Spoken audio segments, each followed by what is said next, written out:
criativos e criativas, sejam muito bem-vindos ao Staloscast, mais um episódio repleto de conteúdo para você. Já de início eu vou pedir para você curtir, compartilhar, selecionar o sininho ali e para a gente impulsionar esse conteúdo para mais pessoas, tá joia? Temos um conteúdo aqui rico, eu já quero introduzir o meu convidado, mas antes eu quero me apresentar. Hoje não temos aqui o nosso parceiro boss, Wagner, ele está mais direcionado com o filho dele lá, que ele vai, logo menos vai ser papai, mas ele pediu para eu conduzir aqui esse episódio, que vai ser muito rico também. Eu sou o Vitor Galves, sou host do podcast da Stalos, e eu quero apresentar o meu convidado de honra aqui, o Jota Correia. Eu vou trazer a bio dele para vocês conhecerem um pouquinho. Seja bem-vindo, Jota. Opa, valeu, obrigado a galera aqui. É uma honra estar presente aqui no seu podcast da Stalo. Acredito que vai ser um bate-papo, vai ser um conteúdo riquíssimo para o seu público, né? Espero contribuir bastante aqui para o seu público. E vamos lá, vamos que vamos. Vamos para cima. Vou pegar aqui a sua bio para a galera conhecer mais de você. Bacana, vamos lá. Então, a gente está falando aqui com o Jota Correia, né? Ele já usava a criatividade antes mesmo de existir redes sociais, ele já era influencer antes de existir as redes sociais, trabalhou como guia de turismo em países internacionais como Bolívia, Peru, e também desenvolveu diversos trabalhos no segmento de ecoturismo, como montanhismo, esportes radicais, já teve uma empresa de eventos com projetos em todo o Brasil e hoje é CEO da Rede Primuzé Obras, que atua na área de construções, reparos, e ele influencia pessoas do terceiro setor, isso com palestras motivacionais e desenvolvimento pessoal. É um currículo aqui impressionante, muita coisa que você já atuou. Eu queria que você comentasse um pouquinho dessa história, né? Como isso começou ali, você teve contato com, né, o turismo, você já foi guia, conta pra gente como é que começou isso. Isso, exatamente. Realmente é um currículo aí bem diversificado, um currículo assim. Acredito eu que seja um currículo interessante. Interessante porque, assim, tem muita coisa, muita vivência, né? E hoje eu consigo, com todo esse currículo, eu consigo aproveitar toda essa vivência e colocar em prática. Então, isso... Mas vamos lá. Como começou tudo isso? De que forma começou? Bom, eu fiz biologia na Universidade de Guarulhos e, através da biologia, foi quando eu fui fazer um estágio numa unidade de conservação administrada pelo Instituto Florestal. E nesta unidade de conservação, eu tive a oportunidade de estar mais próximo desse lado ambiental, da sustentabilidade. Eu comecei a me envolver, comecei a aprender muita coisa nesse período, né? Foi em 94. Foi em 94 que tudo começou ali. Então, nessa época, eu comecei a desenvolver alguns trabalhos na área ambiental. E aí eu fazia parte de atendimento ao público ali, dentro desse estágio, fazia parte de atendimento ao público. E dentro desse universo ali, houve algumas oportunidades. E surgiu uma oportunidade de eu estar junto a uma empresa que fazia algumas viagens ambientais, fazia viagens educacionais. Aí o pessoal me convidou para participar do programa deles, que foi bem interessante, foi bem legal. E como assim, era uma coisa que eu gostava de, né, gosto, né, de biologia. E aí eu acabei fui me envolvendo cada vez mais, fui acompanhando os grupos. Tá? Eu lembro meu primeiro grupo que eu fui acompanhar foi na estação ecológica da Jureia. Foi um grupo, não lembro quantas pessoas, mas assim, qual que era a pauta? A pauta era acompanhar o grupo e falar sobre a parte do ecossistema, falar sobre fauna, flora, sobre como que é o local. E aí a gente começou a fazer o quê? Começou a ir para as unidades de conservação, que são os parques estaduais. Começou a fazer a visita nesses parques. Visitar os parques, levar os grupos nesses parques. E nesses grupos eu fazia toda a parte de explicação que era a parte de fauna e flora, né? Como compunha esses locais, né? E como que eu estava fazendo estágio na época, isso também me facilitava, porque eu estava dentro de uma unidade de conservação, então todo o conteúdo didático, todo o conteúdo, eu tinha acesso a todo esse conteúdo. E isso me facilitou muito, me ajudou muito nessa questão de eu começar a acompanhar os grupos, começar a me envolver.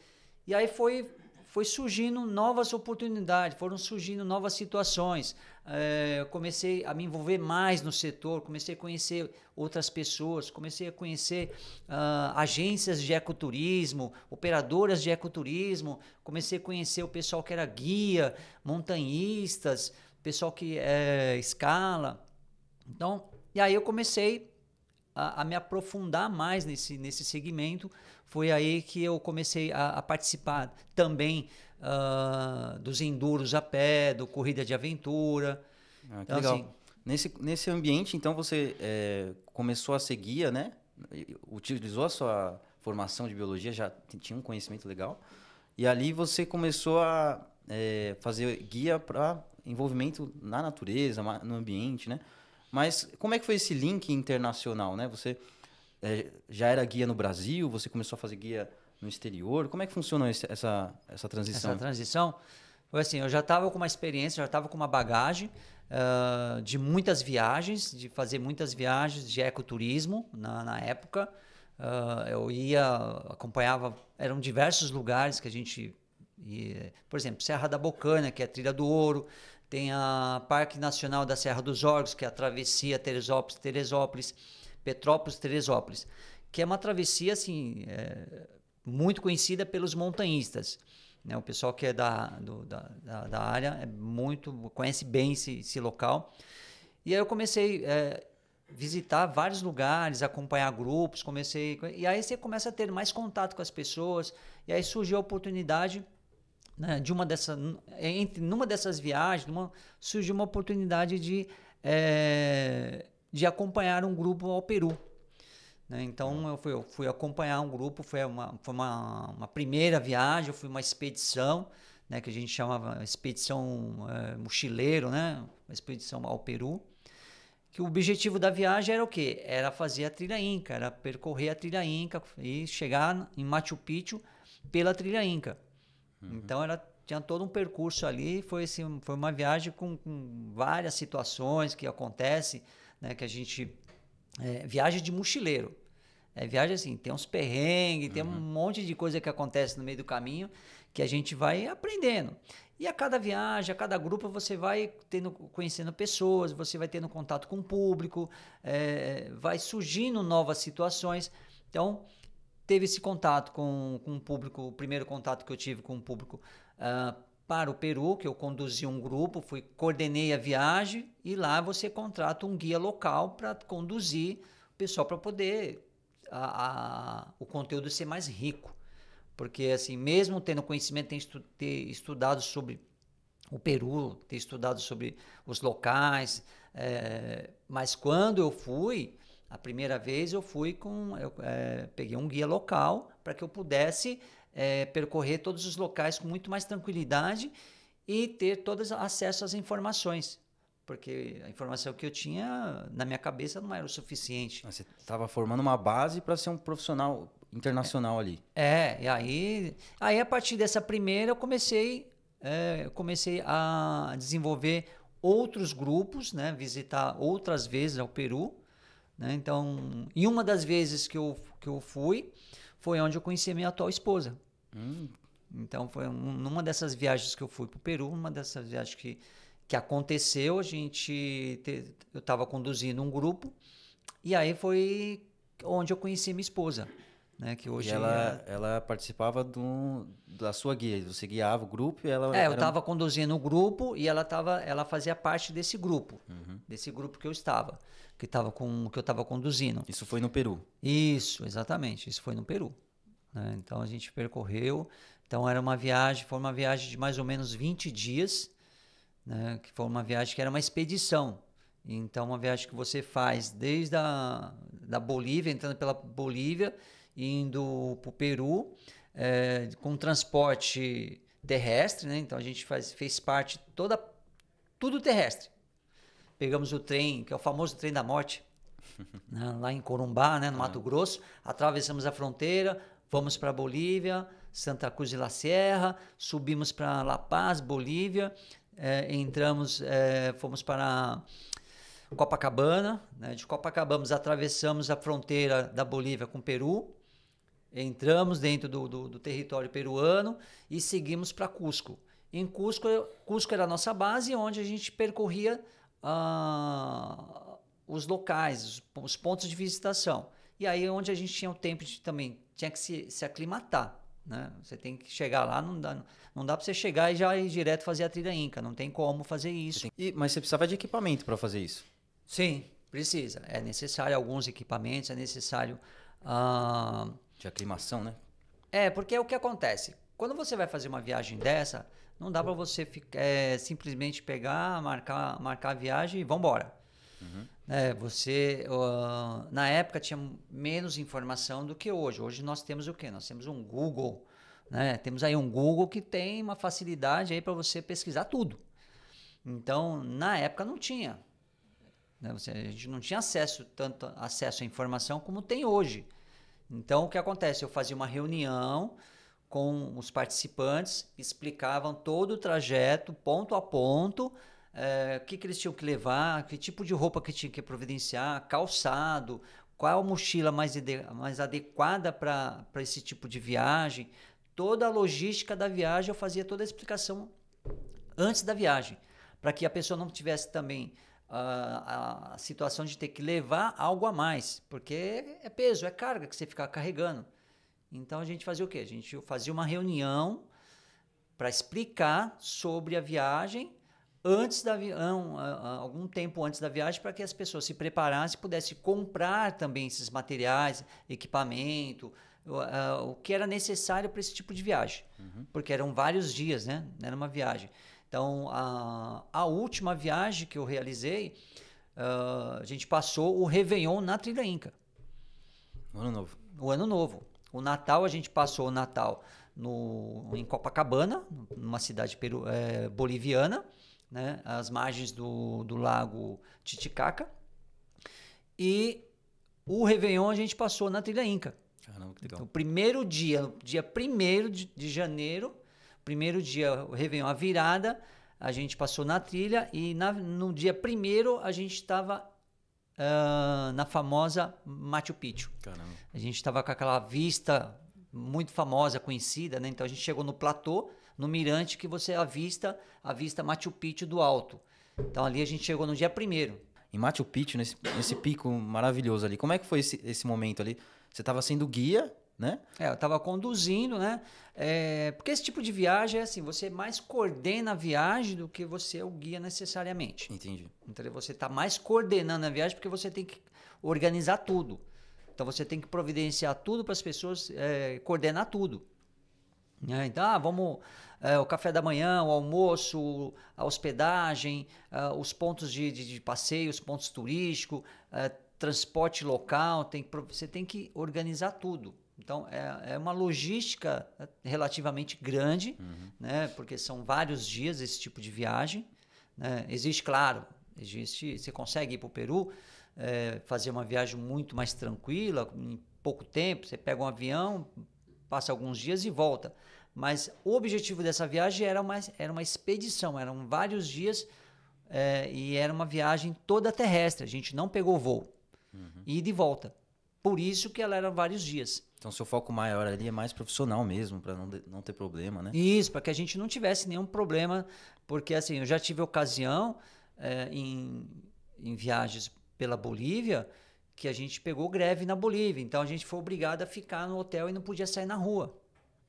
Então, assim, era uma situação meio delicada. Né? Teve uma outra situação que foi antes de iniciar uma greve, uma situação que teve na Bolívia, em La Paz, e a gente conseguiu pegar um transporte para uma outra cidade e dar sequência no roteiro antes que a coisa começasse a ficar complicada e a gente ficasse travado na cidade sem poder dar continuidade. Caramba. Perrengues. Perrengues chiques, né? Assim, que a gente fala, é uma viagem de aventura. Então, assim, as pessoas que estão dispostas aí têm que estar também conscientes que pode surgir imprevisto no meio do caminho. Então, além da programação, do roteiro, tudo, a gente seguir uma programação, existem os imprevistos.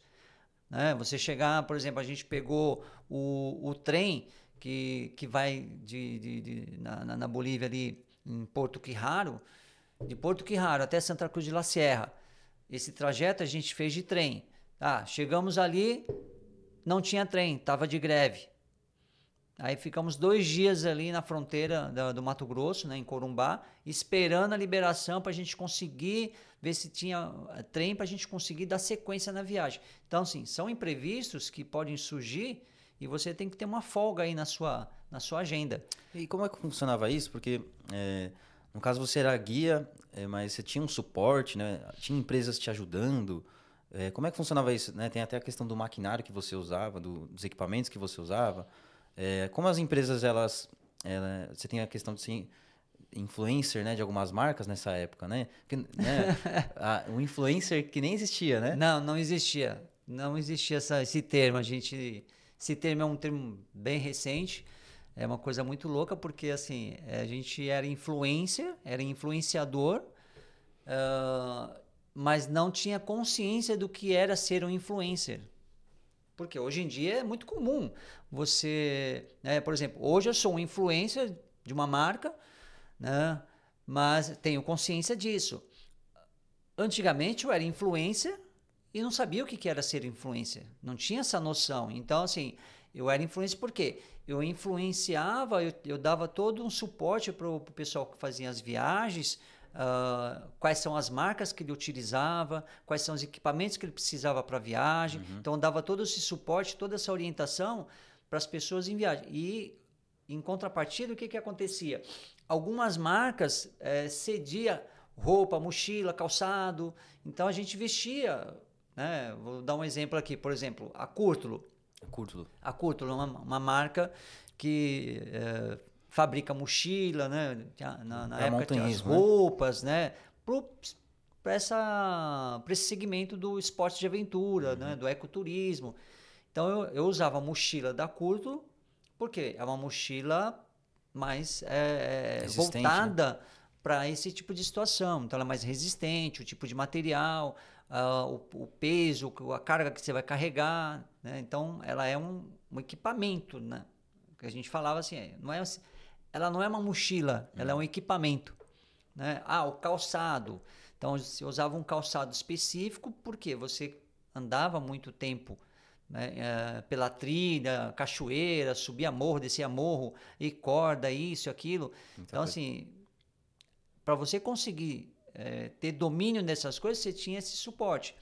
Então, a gente acabava usando roupas, usava mochila, usava... boné era coisa comum, né? Mas a gente era um influenciador, a gente tinha essas parcerias com algumas marcas, né? Por exemplo, a Curtulo, a Bai, tinha a Solo na época, né? Então, tinha algumas parcerias que a gente conseguia, através de uma loja, através do próprio fabricante, né? Conseguia apoio, né, de algumas marcas que fornecia todo esse material para a gente, né? E a gente usava esse material deles porque a gente virava referência. Então, até a meia que você usa é uma meia diferenciada. É o branding da empresa na época, né? Mostrava todo o seu... Você mostrava. Legal. Então, e aí quando a gente ia fazer uma reunião estratégica, uma reunião para explicar sobre a viagem, você apresentava todo esse material para as pessoas e falou, olha, e a necessidade dele e o porquê desses materiais. Né? Por exemplo, as camisetas. Pô, a gente usava camisetas de dry fit. Pô, mas por que eu usava uma camiseta de dry fit ao invés de usar uma camiseta de algodão? Né? Mais relacionada à corrida, né?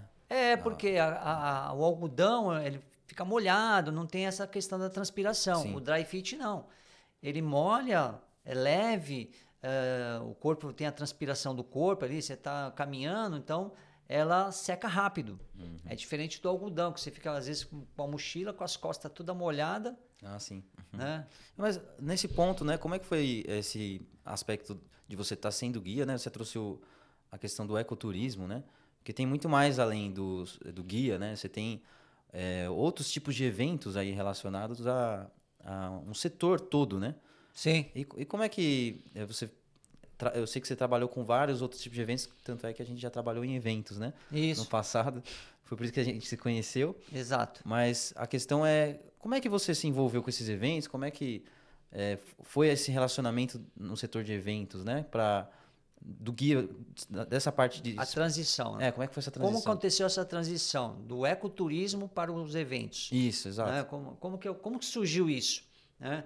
Então, assim, o ecoturismo veio por conta da biologia. Então, eu acabei indo para o ecoturismo por conta da biologia. Então, né, cursei biologia e fui e entrei na área ambiental por conta disso. Na área de eventos, né, como que aconteceu? Como eu conheci minha esposa no Peru, minha esposa trabalhava com eventos na época. Ah, sim. E aí linkou. Aí a gente começou a trabalhar junto.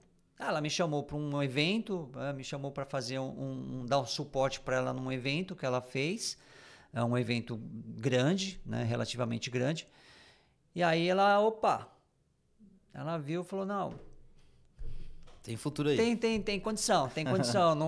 Não é só, não fica só caminhando no meio do mato, né? Tem condição, o cara tem condição de fazer outras coisas.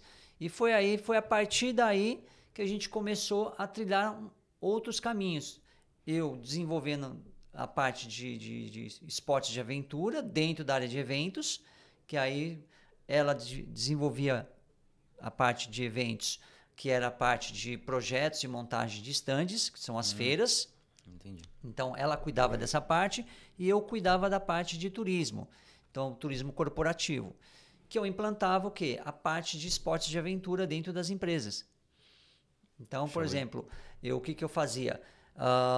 Uma empresa, a gente fechava negócio com uma empresa e a gente fazia a empresa fazia a convenção de vendas dela, né? Fazia o evento da empresa e a gente ia para o hotel, fazia parte do que a gente chamava de treinamento corporativo. Uhum. E aí eu implantava algumas coisas, por exemplo, o Endurapé dentro da empresa, dentro do evento, a parte de palestra, né? Então algumas palestras que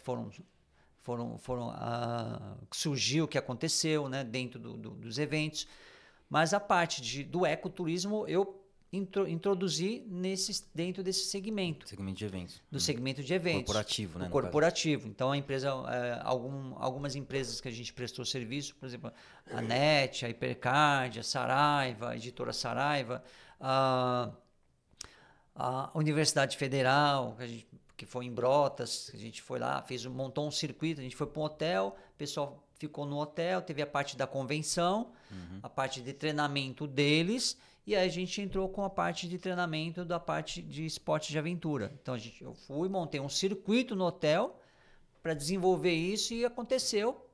Né? Aí introduziu o quê? A parte de esporte de aventura e esportes radicais. Porque dentro desta área eu fui também fazer o quê? Fui fazer um curso de escalada. Foi me aprimorar. Então, dentro da área de montanhismo, fiz um curso de escalada. E dentro da área de eventos, eu fui também... não adiantava só ter noção ou ter conhecimento ou um curso de escalada. Eu tinha que ter outro curso mais específico para poder fazer algumas atuações, que é a NR35, que é o curso de trabalho em altura. Certificado, né? Exatamente. Então, tem um certificado de instrutor de NR35, que é para que eu possa desenvolver um trabalho dentro desse setor. Então, se eu precisar fazer algo em altura, além do conhecimento do montanhismo com equipamento de esportivo, eu tenho o conhecimento com equipamento em altura da área industrial, que é a área que a gente acaba desenvolvendo também. Que legal. Você tem um expertise aí com vários cases relacionado à entrega de projetos, né? Relacionado a eventos. Conta mais sobre esses projetos que você entregou. Acho que, na minha memória, eu tenho o Sesc Verão, que eu acho que é um case muito legal. Sim. E você falou de stands, né? Como é que funciona essa questão de entrega desse tipo de projeto, né? Que você estava voltado mais para ecoturismo. Mas aí tem uma área mais... que é né? Foi agregando. É uma área que tem que ter um entendimento mais... Tudo bem que você veio da sua esposa, né? Isso. Mas como é que foi esse link? Como é que vocês entregaram esses tipos de projetos? Como é que foi essa... Porque como eu dava suporte para minha esposa, dava suporte para Ana, que aconteceu? Eu cuidava da parte de turismo, ela cuidava da parte de stand, dos eventos.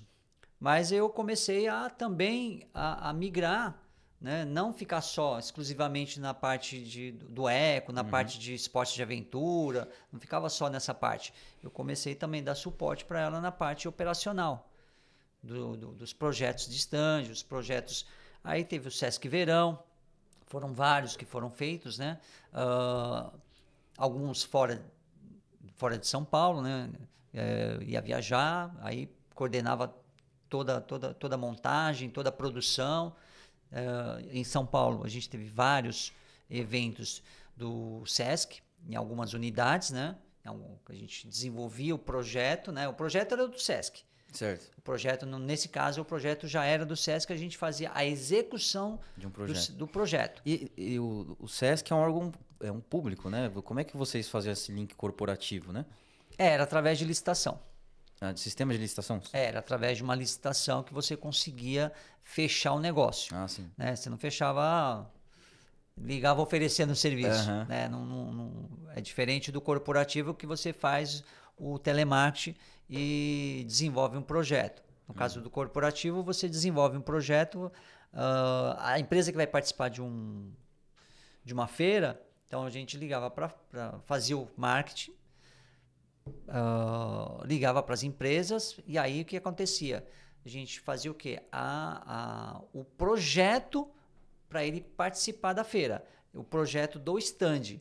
Então esse projeto assim, que era um projeto 3D. Você entregava um produto 3D. Entregava um produto 3D. E depois ele já montado, né? O stand Isso, montado. todo idealizado, toda a parte tinha que ter a ideia criativa, né? Você tinha que ter essas ideias, tinha que ter noção do que era, né, para poder saber como que funcionava, né? Toda a noção de design, né? Porque um projeto desse vocês têm que fazer uma fachada muito bonita. Sim. E ele tem que ser porque é um showroom, né? É um showroom, exato. É um showroom. Na verdade, o stand é o quê? Ele é um showroom, é uma apresentação da empresa ali naqueles dias de feira. Então a gente desenvolvia junto com um projetista, desenvolvia esse projeto, as ideias, o briefing, tá? Todas as ideias, junto com o cliente, claro. Que o cliente trazia o briefing para a gente do que ele queria. A gente desenvolvia o projeto, apresentava o projeto sendo aprovado, ia para a produção. Né? Ia para a produção e qual que era meu papel? Eu acompanhava a produção, a pré-produção e ia nos pavilhões, que a gente chama de pavilhão, né? Ia nos centros de convenções aí. E aí eu ia fazer o acompanhamento da montagem para ver se estava tudo de acordo com o que estava no papel. Legal. Então tinha todo esse trabalho. Então, assim, as coisas foram agregando, foram se somando. Né? Então, as experiências, eu fui tendo experiência em várias situações e foram agregando e foram somando. Né? Então, isso me ajudou na minha situação atual. Sim. Todo esse histórico que eu carrego, ele me ajudou atualmente, me ajuda atualmente, né? Ele me ajuda porque, assim, você tem que ter uma mente criativa, você tem que ter soluções rápidas, que é o que acontece nas feiras. A feira ela acontece em 3 dias, 4 dias ou 5 dias. Você tem que ter solução rápida de entrega.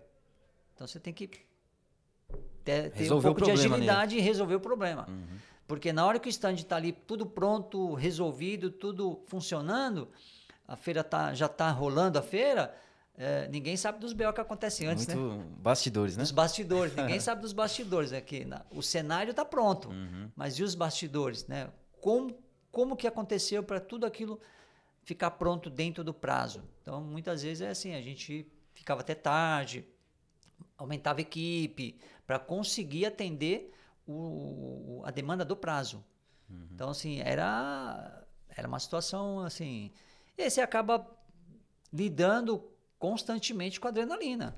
Então, assim, ou com esporte radical ou dentro do evento.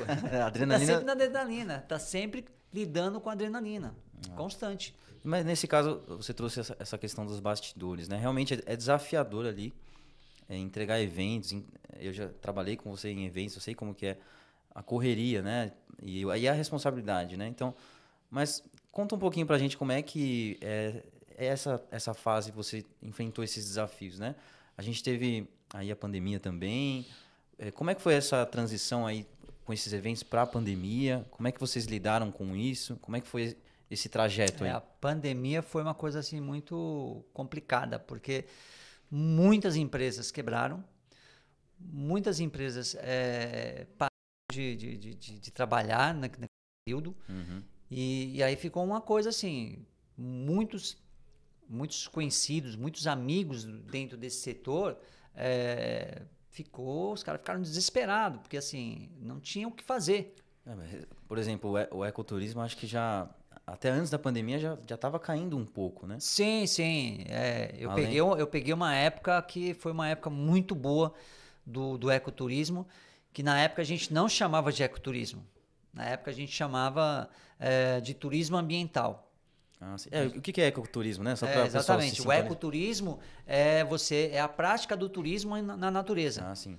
Então é você praticar o turismo em ambiente natural. Então, assim, você vai fazer uma trilha na mata, com uma pessoa, com um guia, sim, que ele conhece o local, ele vai estar conduzindo o grupo, passando as orientações, parte de segurança. Sim. Então, o que acontece? Na questão que era antigamente a gente nem... algumas palavras que surgiram depois, né, que a gente começou a utilizar, né, trekking. Então, assim, vou fazer um trekking. Não, a gente fala, não, vou fazer uma trilha. Diferente, né? Então, foram surgindo palavras novas, mas para uma mesma situação. Sim. O montanhismo, ele é muito abrangente, né? Ele te dá uma noção. Você imagina, você subir uma montanha, normalmente na época de inverno, que é a temporada do montanhismo. A época do inverno é a temporada da montanha. Então, os caras que curtem montanha, o pessoal que escala, né? O pessoal às vezes tem assim, mas tem gente que já me chamou de alpinista. Eu falo, não, eu não sou alpinista, é diferente. Eu não subo os Alpes, eu subo montanha, né? O montanhismo, né? No Brasil nós somos montanhistas, certo, né? Existe alpinista no Brasil? Existe alpinista no Brasil porque o cara ele vai para os Alpes, né? Pro exterior, ele vai lá subir algumas montanhas, alguns picos, né? Então são vários aí, né? Tem a K2, né? Tem na França, né? Você tem o Chamonix, você tem alguns locais, né? Kilimanjaro na África. Então você tem alguns locais que são picos nevados, até na Bolívia tem também, né? Tem pico nevado, né? Mas assim, o montanhismo ele é no geral, para nós aqui é no geral. O alpinista, né, é um outro nível, que envolve muito mais equipamento, envolve muito mais técnica, né, é um pouco mais complexo, né, lidar nessa situação. Mas no geral, o montanhismo tá de bom. E aí, mas voltando nesse ponto, né, o ecoturismo, os eventos... Aí eu entendi que na pandemia teve um problema, mas você mudou de segmento, né? Totalmente. Como é que foi essa transição? Totalmente, radicalizei. Né? Assim, né? Eu estava acostumado a lidar com aventura, com o pessoal radical, né? Estava acostumado a lidar com o lado mundo radical, né? Com o mundo de aventura, né? Então, por exemplo, vamos dar um exemplo. Você vai descer as corredeiras lá com bote, né? Então... é uma ação que o pessoal fala, nossa, é radical, né? É uma ação de aventura, né? Fazer um raft, né? Subir uma montanha, né? Normalmente você vai subir uma montanha, dependendo do tipo de local, você precisa de equipamento de escalada para poder subir. Não dá para você subir de qualquer jeito. E tem que ter gente preparada para ir junto por uma questão de segurança, né? E diante desse cenário, né, surgiram... nós tivemos a pandemia. Até porque você comentou que tinham licitações, né? Então, aí parou, né? Parou a licitação, com muitos contratos cancelados, né? E a coisa, né, parou e falou, temos que continuar a trabalhar. Sim. Não pode parar, né? Você tem que pagar as contas. Né? E aí foi aí que eu... me deu um estalo ali, eu falei, Opa, estalos. Exatamente. Me deu um estalo e aí o que aconteceu? Eu radicalizei, fui para a área da construção civil. Porque eu já tinha um histórico, eu já tinha alguma noção de... porque com os eventos você mexe com muita coisa. Sim, construção civil, então, você entrou. Na área de eventos a gente mexia com muita coisa. A montagem de stand envolve muita coisa. Tá? O stand envolve elétrica, envolve serralheria, tapeçaria, pintura. Né? Hoje em dia o pessoal usa muito pouco a área de pintura em stand. Eu acho que quase nem usa parte de pintura. Mas antigamente era muito comum o pessoal usar a pintura no stand. Você pintar, amaciar, né? Pintar o stand. Depois não, começaram a adesivar. São outros materiais. Mudou um pouco o sistema. Mas antigamente não, a coisa era um pouco diferente. E aí eu fui para o mundo da construção civil. A princípio comecei a fazer alguns trabalhos de serviço de marido de aluguel, né? Não tinha tanta experiência, fiz o curso de elétrica, né? Fui fazer um curso de eletricista, porque assim, eu penso no seguinte, eu estou fazendo alguma coisa, mas eu preciso melhorar. E se tiver um curso que eu possa fazer para que eu... Você diz aumentar o nível, né? Aumentar o nível e aí, assim, o cliente está te contratando, então ele está contratando um profissional. Você está certificado para fazer aquilo. Até porque você tem uma certificação, né, de altura, né? Sim, sim. Então, assim, eu tenho lá o certificado, lá, a NR35, se eu precisar, ela está vigente, está dentro do prazo, tranquilo. Se eu precisar executar um trabalho dentro desse setor, ok. Tô coberto ali, tranquilo, sem problema. Fazer um serviço de elétrica, tenho certificado, tranquilo, também o curso de elétrica. Então, assim, as coisas vão acontecendo e você vai se preparando para quê? Para ter uma entrega melhor, para que o teu cliente possa sair satisfeito. Né? Então, você conseguir atender as necessidades do teu cliente. Tanto na área de eventos, lá que a gente tinha essas questões também, que a gente precisava o quê? Atender as necessidades do cliente. Então, a gente buscava atender as necessidades do cliente. Na hora que eu passei para a área da construção civil, eu me deparei com outro mercado totalmente diferente, que aí eu não tinha essa ideia que esse mercado era um mercado grande e abrangente. Eu fiquei curioso agora, né? Com relação à pandemia, as pessoas estavam em casa, né? E como é que foi esse atendimento, né, que você fez ali? Não, o atendimento ele era presencial. Na pandemia eu não parei. É mesmo? Não parei, trabalhei direto, não fiquei parado. Por quê? Eu já tinha uma experiência antes da pandemia, antes de acontecer a pandemia, eu já tinha Essa transição já estava sendo feita. Já estava sendo feita, essa transição já estava sendo feita. Então, assim, na hora que surgiu a pandemia... Foi a decisão, né? Acho que foi. Eu já estava envolvido, já estava dentro, fazendo algumas coisas. Então, assim, foi uma transição até que tranquila nesse sentido. Né? Claro que, assim, foi aumentando o leque. Eu fui aumentando, fui atrás de outras coisas, fui atrás de outros cursos, fui me preparar melhor. Foi aí que eu conheci o pessoal do setor da pintura, da área da pintura, né? Comecei a me envolver dentro dessa área da pintura e aí surgiu uma situação. Dentro da área da pintura, fui convidado para ser influencer. Aí que é a influencer de hoje também. Exatamente. Então, já estou há algum tempo já como influencer de uma rede de lojas. Atualmente são quase 90 lojas que tem aí espalhada pelo estado de São Paulo, né? São várias lojas, né? E qual que é o nome da loja que você é influencer? Bela Tintas.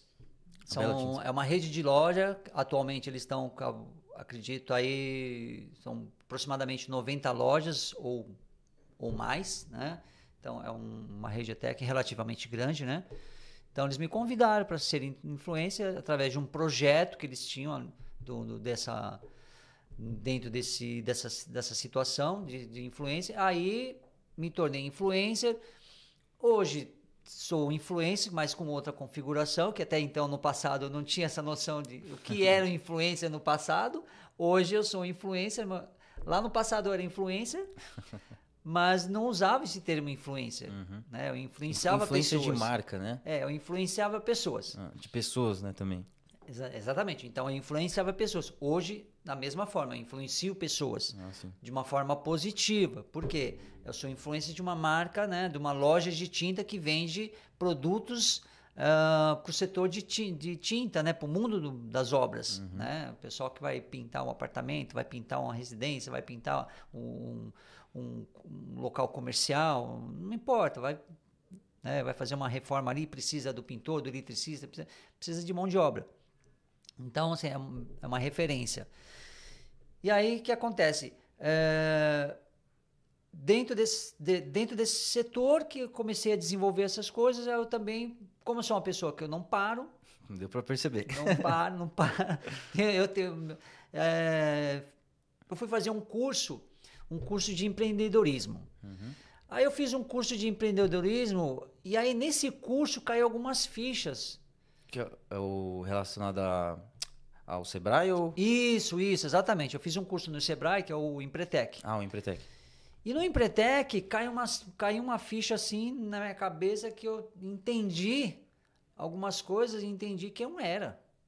Eu entendia quem eu era, tipo assim, como a questão empreendedora. Que eu já era um empreendedor de muito tempo atrás, mas eu não tinha essa noção dos meus comportamentos empreendedores. E aí, a partir do curso, eu comecei a melhorar isso, comecei a criar novas oportunidades, Aí desenvolvi projeto social. Né? Hoje eu tenho um projeto social que eu aplico curso de noções de pintura, um workshop de pintura. Né? Para quê? Para ensinar pessoas que não têm, de repente, condição de pagar um curso, e é um curso gratuito. Né? Então, é uma forma de ajudar, uma forma que eu achei para que ajudar, com o apoio da Bela Tintas. Então, assim, ela está me dando um suporte nessa área. E você está como pessoa física direto para eles? Isso. E, pessoa física. Ou você faz uma empresa também? Porque no caso, você tem o Primus Zé Obras, né? Isso, o Primus Zé Obras é a empresa sim. que eu desenvolvo os trabalhos para esse setor. Né? Muitas vezes eu faço serviço para alguns condomínios. Né? Atendo pessoa física, atendo condomínios. Então, assim, mas no caso do influencer, ele não contratou a empresa, contratou a minha pessoa. O influencer, né? O Jota, né? Isso, contratou o Jota, tá? O José Antônio, o Jota, que é o influencer. E aí eu desenvolvi uns projetos, desenvolvi um projeto social para ajudar as pessoas, um outro projeto solidário, né, que também é um projeto de ajuda, né, para ajudar pessoas, né, em situações um pouco mais difíceis, né? É um projeto bem interessante, né? A gente já fez uma aplicação desse projeto, né? Vamos ter mais para frente aí outras situações também, né? Que mais? Através disso, eu também desenvolvi a palestra, né? A palestra que é uma palestra motivacional, tanto para esse setor, mas como é uma palestra aberta. Certo. Né? E aí eu peguei o tema, o influencer, eu peguei lá, influenciando pessoas. Então, desenvolvi uma palestra com o tema influenciando pessoas, que é um tema com abordagens que vai, né, lida com o lado emocional das pessoas, né? Então, eu aprofundo um pouco o lado emocional. Como na minha vida eu passei por uma série de situações, vivenciei um monte de coisas, realmente então essa bagagem... Você passou por realmente altos e baixos, né? Isso, então assim, o que acontece? Na minha vida eu tive altos e baixos, então eu trouxe toda essa bagagem e apliquei isso numa palestra. Legal. Então, uma palestra o conteúdo da palestra é um conteúdo interessante. Sim. Porque é um conteúdo que trata da minha vivência também. É a minha vivência que eu estou trazendo para as pessoas. Então, estou podendo ajudar as pessoas de alguma forma. De forma empreendedora, profissional e também no lado emocional. Muito legal. Isso. E aí depois eu desenvolvi um outro tema, né, que é Eu Sou o Pintor da Minha Vida. E Eu Sou o Pintor da Minha Vida, essa outra palestra, eu dizia, foi feito o quê? O e-book dessa palestra. Opa! Aí tem um e-book dessa palestra. Você tem um e-book? Isso, tem um e-book que é Eu Sou o Pintor da Minha Vida. Show. Né? Que é assim, vou dar uma palhinha. Pode dar. Né? Para você entender o que é. Porque às vezes fala assim, eu sou o pintor da minha vida. E aí? Né? Então, o que é eu sou o pintor da minha vida? É você lidar com algumas questões internas suas de uma forma positiva. formas, questões emocionais, então eu coloco lá dentro da palestra, eu coloco o quê? É um exemplo que nós temos um ambiente, que é uma casa. Sim. Você tem lá a casa. A casa, ela tem vários ambientes.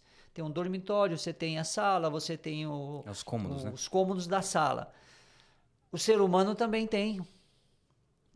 Cada setor da sua vida representa uma situação.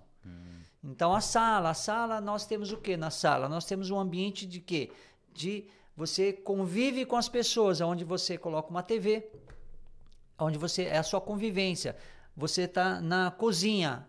Cozinha é o quê? Normalmente nas casas a gente chama que é o coração da casa. Que é o quê? Que é onde você convive de uma forma, né, mais íntima, né? Mais íntima ali com as pessoas. Você traz as visitas, um almoço, todo mundo bate papo, conversa, todo mundo interage. Você tem a área do lazer, que é o lazer da sua vida. Aonde você tem um lazer? Dentro da casa, onde você tem um lazer? A área externa, que normalmente você tem uma churrasqueira. Você vai trazer os seus convidados, seus amigos, seus parentes. Já traz até aquele link, né, do quarto, né, onde você fala com Deus. Né? Isso. Então, assim, às vezes na sua intimidade, aquele momento que você vai falar com Deus. Aí você está sozinho. É o momento que você vai chorar. Aonde você vai chorar? É no quarto, onde ninguém está vendo. Aonde você fala com Deus, você vai, né, conversar com Deus, vai ter um link ali. Às vezes é no quarto, é a sua intimidade. É a intimidade que você tem com o seu cônjuge, com a outra pessoa. É que você está ali, aonde você tem a sua intimidade. Então, você tem vários setores da casa que você consegue fazer um link. Então, essa palestra é isso. Que legal. Né? E o e-book, ele tá detalhado, tá uma forma mais detalhada. Então, em cima do conteúdo dessa palestra. Show, confira o e-book que vale a pena, eu já dei uma lida também. Já. Eu acho que isso ajuda as pessoas. Também legal, eu te chamo de Primo Zé, o J. Corrêa.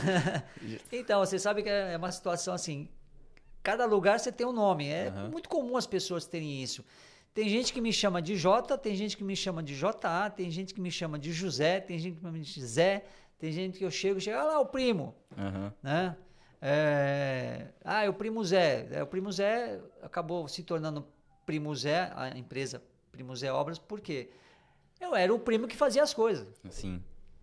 Quem vai subir no telhado para mexer lá? Chama o Primo Na Zé. época que tinha que mexer na antena. Hoje você não tem mais, não precisa mexer na antena, né? Mas antigamente eu subia lá para mexer na antena. Aí chama o primo aí. Não, vamos aí compartilhar esse conteúdo, porque tem um canal, né? Você também faz podcast do Primo Zé. Isso, tem um canal, né? O Primo Zé Obras, né? Tem um Primo Zé Cast, né? Que é um canal que ele é voltado para o mundo das obras. Então, os convidados que eu trago são convidados que a gente falar sobre obras, sobre as questões das obras, sobre materiais que são usados, as dificuldades que nós temos na obra, mão de obra, né, especialização, cursos e assim por diante. Então, é um canal voltado para esse segmento. Legal. Bom, a gente está chegando no final do nosso podcast, mas eu queria que você trouxesse aqui nesse último quadro, que é o quadro de Acredite em Suas Ideias, né?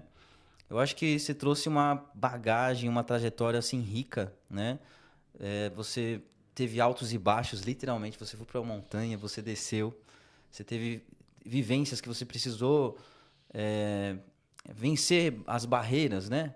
Porque obstáculos muitos, são né? obstáculos ali de se reinventar, né? Sim, então verdade. Você foi para o setor de eventos, se reinventou para o setor de obras numa necessidade, às vezes, né? Muitas vezes a gente tem isso no Brasil, né? A gente muda conforme a necessidade e conforme o brasileiro é empreendedor, e você realmente trouxe aqui o empreendedor na veia e o influencer na veia. Eu queria que você trouxesse isso, né? Você trouxe o tema influenciando pessoas. Traz uma mensagem para o seu público, né? Na verdade, não só para o seu público, mas o que você pode trazer para acreditar realmente que você pode romper essas barreiras, né? Tem pessoas que têm desafios gigantes, tem pessoas que têm desafios um pouco menores, né? Às vezes, pessoas precisam romper barreiras da necessidade, né? A pirâmide de Maslow, né? Que a gente tem lá na base as necessidades, né? Então, tem diversos tipos de rompimento, né? Para diversos tipos de pessoas. E você tem vivência de diversos tipos de pessoas. É isso que eu queria que você trouxesse para o público. Uma bagagem, realmente, é uma bagagem... eu vejo, hoje eu consigo entender um pouco melhor que toda essa bagagem, toda essa história de vida, sendo ela negativa, positiva, eu peguei tudo aquilo que era negativo na minha vida e transformei de forma positiva. Então, peguei isso de uma forma e mudei a chave. Trouxe de uma forma que fosse que agregasse na minha vida e não ficasse me lamentando pelas coisas que não aconteceu, que eu não consegui, não é para mim, eu não sou capaz, eu não tenho condição. Não, eu tenho condição sim. Isso foi mais uma questão de crer, né? Sim. Então, assim, mudou algumas chaves na minha vida e, claro, que eu acredito que, assim, primeiramente, Deus na minha vida. Acho que foi fundamental na minha vida eu ter essa questão de acreditar, crer que Deus pode mudar tudo. Então, assim, e a coisa fluiu e está fluindo e as coisas estão acontecendo. Estou feliz pelas coisas que estão surgindo, pelas conquistas. E tem muito mais ainda pela frente, né? Porque eu não paro, né? Sou acelerado. Sim. Né? Mas vamos lá, vamos deixar uma mensagem aqui não só para o meu público que vai assistir, que eu vou terceiro divulgar. setor que você lida também, né? Mas é uma mensagem aqui, vamos deixar uma mensagem para vocês, galera, que é assim, acredite nos seus sonhos, né? O seu sonho não pode ser barrado, você não pode colocar barreiras e esquecer e não permitir e se sentir um inválido, se sentir que não é capaz. Então, acredite, vá, busque, crie oportunidades, crie situações, não importa o que falam para você, porque muitas vezes as pessoas vão chegar para você e vai falar assim, você nunca vai ser ninguém. É mentira. É mentira, você vai ser alguém porque você tem que você confiar em você. Confie em você, confie no teu potencial, não importa o que falam para você. Você tem que quebrar essa barreira que exista em você. Então, acredite nos teus sonhos e corra atrás deles e vá atrás deles, tá? Eu costumo falar assim, existem sonhos e existem alucinações. Então, assim, vá atrás dos seus sonhos, não de alucinação.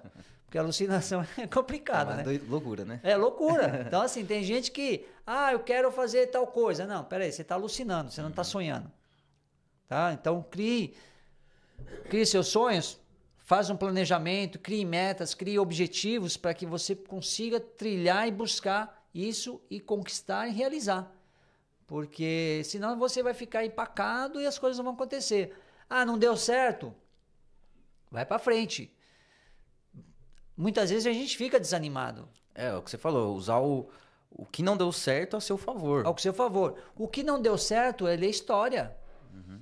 Ele faz parte da sua história. É a bagagem, né? É a bagagem que você tem. E essa bagagem ela vai ser, de alguma forma, enriquecedora para você. Então, assim, nós temos o quê? Só fechando aqui, nós temos o passado, o presente e o futuro. O passado é história. Sim. O passado já era. Eu não tenho como mudar. Eu não tenho o que fazer no meu passado. Meu passado já foi, já aconteceu. Eu não tenho o que fazer. Não tenho como mudar o meu passado. Eu tenho como fazer o quê? Mudar o meu presente. Pensar no meu presente. O passado é da história. E a história é o quê? Ela só faz parte da minha vida. A história é o quê? É o conteúdo que eu tive lá atrás. Por algum motivo eu não consegui realizar. Mas eu estou no meu presente. Então eu tenho que fazer algo para que eu consiga realizar. Para que o meu futuro seja um futuro glorioso. Eu acreditei aqui nas suas ideias. Obrigado, Primo Zé. Primo Zé J. Te agradeço pela essa oportunidade e eu tenho certeza que vai agregar para muitas vidas aí, né? Espero sim. O conteúdo riquíssimo para a gente ir para cima. E obrigado pela oportunidade de você estar aqui. Eu creio que vai, na sua vida aí, você tem muito mais ainda a galgar ainda, tem muito mais a conquistar aí. Sucesso nos seus projetos, tá bom? Não, valeu. Obrigado. Eu que agradeço, espero ter contribuído aí também para o seu podcast, pro podcast da Estalos, né? Estalos, valeu pelo convite, obrigado, né? Para o público aí que me assiste, o pessoal o pessoal que me apoia, o pessoal da Bela Tintas também. Quero deixar o meu abraço para eles que me apoiam nos meus projetos também, né? E é isso aí. Vamos que vamos, pra cima. Vamos aí. Obrigado, pessoal. Tá aí todas as redes. Lembra de curtir, compartilhar para esse conteúdo chegar a mais pessoas, beleza? Mais um episódio realizado. Te agradeço. Até a próxima.